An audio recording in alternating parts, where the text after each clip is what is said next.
everyone, and today we will start our first C, that is about uniform circular motion. About motion we have learned a lot of things in class 9th, so we will not discuss much. We will discuss only about circular motion. See this word uniform means constant, and circular motion means circular. Circular means if a body is moving in a circular path, that is the circular motion. Now you see here, uniform circular motion means only constant speed, because it is possible that with respect to any pivoted point a body is moving in the circular path with constant speed, but the body cannot move in this case with constant velocity. That means its velocity is never constant. Reason you know, that means because at every point its speed can remain constant. For example, if the body is moving with a speed of 20 meter per second, then it's possible that after every second it is covering a distance of 20 meter. That means continuously it is moving with a speed of 20 meter per second. But at every point it is changing the direction, because if it will not change the direction, then the body will not move in the circular path. Suppose if the body is moving it with a speed of 20 meter per second in a particular direction, then this is linear motion now. This is not circular motion. That means if you want that the body should do a circular motion, then you have to change its direction at every point. That's why in a circular motion its velocity never remains constant. Therefore it is always an accelerated motion. That means for variable velocity it is acceleration. That means always it is an accelerated motion. So this is one difference. Generally it is asked for 2 marks in between uniform circular motion and uniform linear motion. You see, in case of uniform linear motion, both velocity and speed can be constant. Okay, whereas in the case of uniform circular motion, your speed can be constant, but its velocity cannot be constant, because direction is changing at every point and it is an accelerated motion. Okay, so that means if we want to make the motion of a body in the circular path, then there must be a force acting on that body, which force can change the direction of the force. That means at this point the body is moving in this direction, but at this point the body is moving in this direction. So there must be any force which can change the direction of the force, because automatically change in direction does not take place. If you will place any object here without applying any force, is it possible that this object will start moving in the circular path, or it will change the direction in any direction? It will change the direction in any particular way. It's not possible. That means if you want to change the direction, there must be a force which is responsible for this change in the direction, and this force for circular motion is known as centripetal force. Centripetal force, which is always acting towards the center. No doubt centripetal force will have a proper definition, but here the concept is to make a body move in a circular path, one constant force is required, and that force which is acting towards the center of the body is known as centripetal force. Okay, now you see one more thing here. Every point the force is also changing. At this point the force is acting in this direction, here the force is acting in this direction. That means as the point will move, the direction of the force will also change. Here the force was acting in this direction, now the force is acting in this direction. So actually here the acceleration is also variable, because F is equal to ma, m is constant. If force is changing, then automatically acceleration will change. We know that force is also a vector quantity. So if any one of those two things, which things? Magnitude and direction, if any one of those is changing, then automatically the force will change, and when the force will change, then the acceleration will change, and when the acceleration changes, that is known as variable acceleration. Okay, but here our topic is centripetal and centrifugal. That means a force which is acting towards the center is known as centripetal force. Now if you have hold any object with the help of a string or rope, and if you are moving it in the circular path, then the tension force of that string, we have learnt about it in class 9th. What is tension force? So that tension force is responsible for centripetal force. Some more examples are given. That is, first example is given as electron. Motion of an electron in an atom. You know that in an atom electrons revolve around the nucleus. Why? Because electrons are negatively charged, nucleus is positively charged, positive negative attract each other. That means due to electrostatic force. Here the centripetal force is provided by electrostatic force. Due to this electrostatic force, the electrons are revolving around the positively charged nucleus in an atom. Second example given is planet moves around sun. That you can see. That means you can see that the earth is moving around sun, or you can see that moon is moving around earth. Same things are there, na? That means the planets are moving around the sun and the satellites are moving around the planets. So in both these cases also they are moving in a circular path, so they are also having a centripetal force, and that centripetal force is provided by gravitational force, about it which we have learned in in chapter 2, second chapter. So here, since both these things are having mass, so they will feel an attraction between them, that is known as gravitational force. So in both these cases, gravitational force is responsible, and the last case which we have seen right now, that is stone and thread, or you can say stone and string, whatever you want. If the object is moving with the help of a thread or string in a circular path, then the tension force in the string is responsible for centripetal force. That means centripetal force can be of any kind. It can be electrostatic, it can be gravitational, it can be tension force. Okay, it can be magnetic force, but that is very rare case. So that is known as centripetal force also. Now, along with that, one concept is given. You see, we are saying that one force is acting towards the center of this object. Suppose this is your hand and this is a stone tied with a thread. That why don't you feel that this stone must come and collapse or hit your hand? Because one force is acting here. Na? That means if here one block is placed, and if here one object is there, and if any force is applied on this block in this direction, then what should happen? Actually this object should move in this direction, and finally it should get collapse, or it should hurt this object or this block. Similarly, why this stone is not moving towards you? If a force is acting towards you, then why this stone is not moving towards you? That is because centripetal force is acting towards you, but one equal and opposite force is also acting here, and that force is known as centrifugal. So that means along with centripetal there is one more force, that is centrifugal, which is acting away from the center, and because of that your stone is not coming to you. Still, but instead of that it is moving in a circular path, because centripetal force is equal to centrifugal force. Now you see, generally two differences are asked between centripetal and centrifugal during exam. So the first thing is, we know that centripetal acts towards the center, whereas centrifugal moves or acts away from the center. Away from center. Okay, and the second thing is, this is a real force, whereas this is a you can say virtual, or you can say fictitious, or you can say imaginary, whatever you want to say, you can say, right? That means what?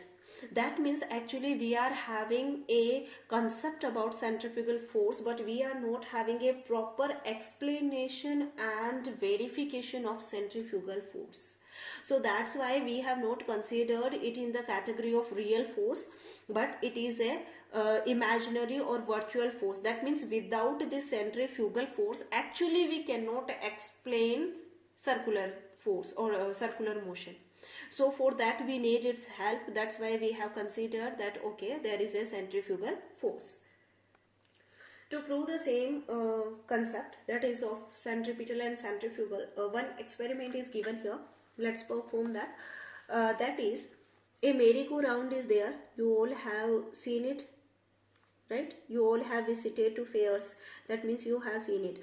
One ball is here which is tied with the help of a string or thread, and then that string is tied to this platform of merry-go-round. Okay, this is the platform of merry-go-round, and now if we will rotate this ball in a circular path, then it will move in this circular path. It can be rotated in anti-clockwise direction or it can be rotated in clockwise direction. That is not the problem. Okay, so initially when this thread, this is ball B, when this thread was not tied to the platform of this merry-go-round, at that time there was no tension force in this thread or string. So it's okay, nobody was moving, the ball was stationary, it was kept at a particular place on the ground. That's okay. When we tied this string or thread to the platform of the merry-go-round, and as soon as we will switch on this merry-go-round, that means as soon as this merry-go-round will start rotating, then since this ball has tied to this platform, so along with this platform the ball will also start rotating. Okay, done. Now you see one person is standing here A on this platform of the merry-go-round, and one person is standing here M. You can take here also, that's not the problem. Here we have taken motion in this direction. That's why we have taken here also. If you want to take here, you can take here and rotate it in this direction. Okay, one person is standing here and just watching. He is not enjoying the merry-go-round, he is just watching it. Okay, so initially when the platform was not moving, at that condition everything was okay. As soon as this merry-go-round will start moving, this ball will also start moving along with it. But for this person A, when he was here, the ball was here in front of him. When the ball came here, then this person also reached here now, because this platform is also moving. So if this ball has moved, then person A has also moved. So in this condition also the ball is in front of this person A. When the ball reached here, then the person also reached here, and again the ball is in front of him. That means for this person A, this ball is stationary, it is not moving, because it is always present in front of him. Whereas if this person will see this ball, then he can clearly see that okay, this platform is moving, and along with that the ball is moving in a circular path. The ball is performing a circular motion. So there are two concepts with respect to two persons, and it is same as we have learnt in class 9th also. In 10th also I have revised it when I started the topic. That was if there is a railway station, and if a train is moving on the track, suppose this is train, okay, and one person is sitting here on the platform, this is the platform, and one bench is there and the person is sitting here. Okay, now suppose one bag is placed, or a luggage is placed in this train. Okay, so when this person is permanently sitting here, so when this train was here, then this person this luggage was here, and when this train came here, the luggage was here. Now the luggage is here, after some time the luggage will be here, after some time the luggage will be here. That means with respect to this person, the position of the luggage is changing. So this person will say that this luggage is in motion, right? But the same luggage for a person who is sitting in front of this luggage at point A, this is the person, he is sitting in front of him. So when this train was here, then the luggage was here and this A was also here. So the luggage was in front of him. When train reached here, at that time also, the luggage was in front of him. Then at this time also, at this time also, at this time also. So with respect to this person A, the luggage is at the rest position. It is stationary. That means the same object can be in motion with respect to one person, and the same object can be in the state of rest with respect to another person. Same conditions are here. This ball, the motion or the rest position is defined with respect to something. So with respect to this A, he will say that the ball is stationary. If he will start from here and until this ball will come back here, he will say that it is stationary because it is always in front of me. But for this person, it is moving in a circular path, it is not stationary. Okay, done. Now, if we will ask this person M, explain whatever you have observed. Then he will say that this tension force of the string is providing a centripetal force to the ball, and because of which the ball is moving in the circular path. Okay, done. We have considered it. This person A, if he will say that one centripetal force is acting here, then we will say okay, then the ball, if a force is acting in this direction, then within a microseconds you could catch the ball now, because one force is acting in this direction. Then why this ball is at a constant distance from you? Then he will say okay, one force is acting there, that is due to the tension of the string, that is the centripetal force, but along with centripetal force there is one equal and opposite force is acting here, that is known as centrifugal force. Since both these forces are equal in magnitude and opposite in direction, so they will cancel out each other and the net force on the ball will be 0, and it is in the condition of rest. That means if this person A has to define his experience, then he will have to consider centrifugal force. He cannot explain this only with the help of centripetal force. Okay. Similarly, one more thing is given, that is, suppose if this string break down from here, okay, then the situation will be something like that. This person A was here and now the ball B was here, but now this string has broke down. That means now there is no tension force, and if suddenly the string will break down, then the ball will move something like that. That means if you will draw a tangent here, then it will give the direction. The ball will here, then it will move here, then it will move here. It's okay. Okay. So if you will ask this M, what happens? Then he will say actually the ball was moving in the circular path because there was a centripetal force due to the tension force. But now there is no string.